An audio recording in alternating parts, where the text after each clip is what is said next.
Election Hub. Credible, compelling, and comprehensive election coverage on TV, radio, and online. Our editorial today is on the cold, high-profile murders. Now, this week, we learned that a colossus in the legal fraternity and senior lecturer at the University of Ghana Faculty of Law, Professor Emmanuel Yarbene, has been murdered. The body of the law lecturer, who happens to be the younger brother of a former vice-chancellor at the University of Ghana, Professor George Bene, was discovered at his residence on Saturday morning, even though it's believed the incident took place some 2 days earlier. His lifeless body was in a pool of blood, with his hands tied behind him and his body bearing cuts all over. The suspicion is that he was stabbed multiple times by his assailants, whom he gave a pretty tough time. Our reporter visited the house to interact with the late professor's nephew about the incident. I confirm that this morning we found him murdered in his house with all doors locked. So at the moment, it's very tough for the family. Investigations are still ongoing. Thursday, some neighbors saw him. They had interactions with him. He had telephone chats with some friends. And that was it. Yesterday, being Friday, he was not spotted the whole day till the realization, came up today. He was tied up, and apparently there was blood everywhere. So we don't know whether he was stabbed or whatever. But he I think he had a hard time with whoever did that. But eventually, he was tied up, both the hands behind and his legs. So that's what I can say for now. As we have it today, we know that 4 persons have been arrested and charged with murder. They are the 4 domestic workers who work directly at the home of Professor Bene. This latest case has jolted our memory and pushed forward cold homicide cases that grab the nation's attention, which remain unresolved as we speak. To appreciate what we are addressing, let's first understand what a cold case is. It's a case such as a violent crime, missing person, or unidentified person that has remained unresolved or unsolved for at least 3 years and has the potential to be solved through newly acquired information or advanced technologies to analyze evidence. Now, we must indicate from the outset that we do not possess the intricate knowledge of criminology and security, but the reports call for some introspection and quizzing on why these high-profile cases remain on ice and leave room for worry about personal and national security. To refresh our memories, and with no intent whatsoever to reopen the painful wounds of their families for their loss, let's look at the most recent cases of homicide which have grabbed the national attention that remain unresolved. For good reason. Let's trace our steps just 6 years back. Take you to Thursday, the 13th of March, 2014. The victim is Fennec Ochri, head of Maritime Entertainment and former manager of hip life artist Kwao Kese. He was found dead at his Manette Gardens residence. Fennec was brutally stabbed to death by unknown assailants who broke into his house in Accra. Status of case unresolved, still under investigation. Then to Tuesday, the 9th of February 2016, the victim is the former Ibuakwa North Member of Parliament, Joseph Boache Dankwa Edu, a chartered accountant and politician, a member of Parliament between 2005 and 2009, and then from 2013 up until his murder. He was stabbed to death at his Shiashi residence in Accra. One, Daniel Esiedu, popularly known as Sexy Don Don, and one other person, Vincent Bosso, have been charged with murder and abetment of the murder of the late MP.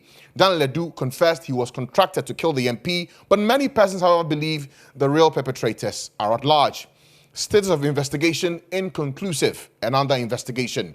Then on to Wednesday, 16th of January 2019. Victim, Ahmed Hussein Swale, Ghanaian investigative journalist with Tiger IPI, shot dead near his family home in Accra by unknown assailants, twice in the chest and once in his neck. The police believe he was assassinated because of his work.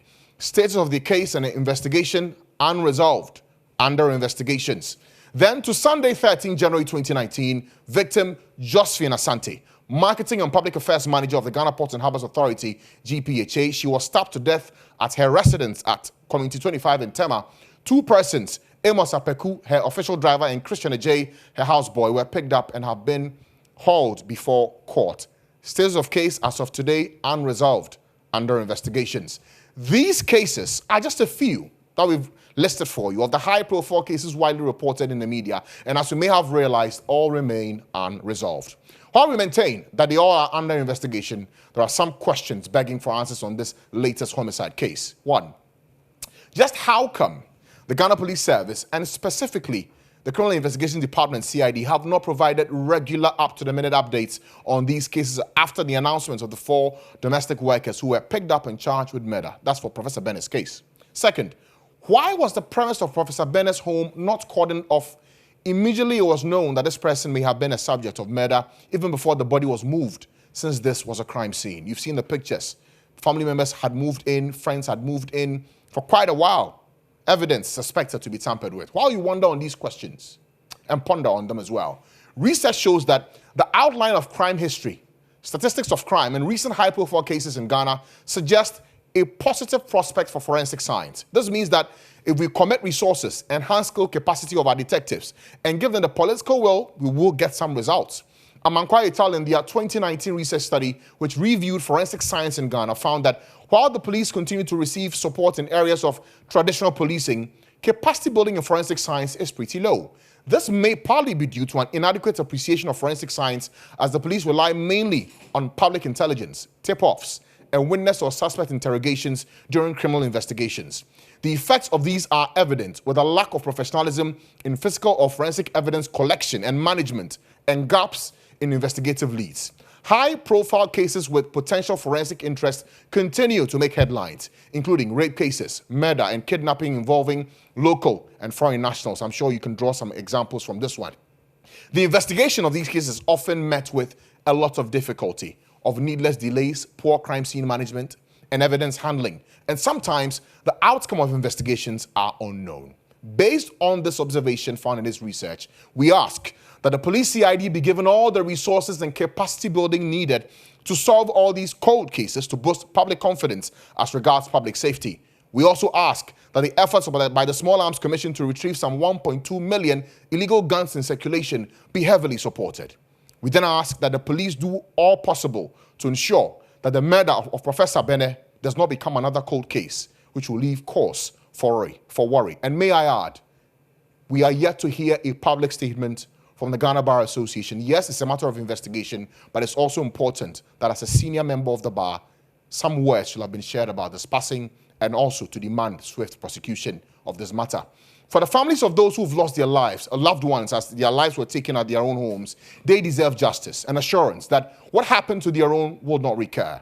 All Ghanaians deserve peace of mind and an assurance based on the evidence of homicide closure that they can sleep at night, knowing their lives will not be taken. Even in the most unfortunate case that their lives are indeed taken, justice must not tarry. Take you back once more to the infamous case in the mid-1980s of a 9-year-old boy, Kofi Chinto, who was beheaded by his uncle for ritual purposes, which drove the nation to act with dispatch. The high-profile cases of homicide over the last 6 years should jolt us once more, to stop this worrying trend.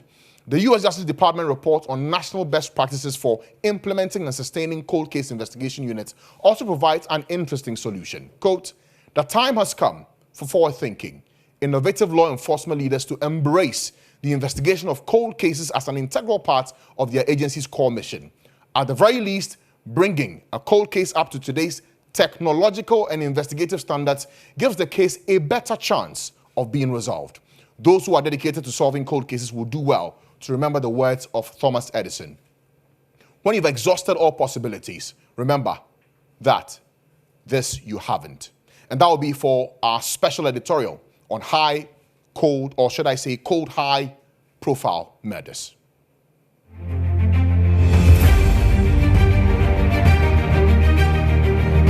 EIB Election Hub. Credible, compelling, and comprehensive election coverage on TV, radio, and online.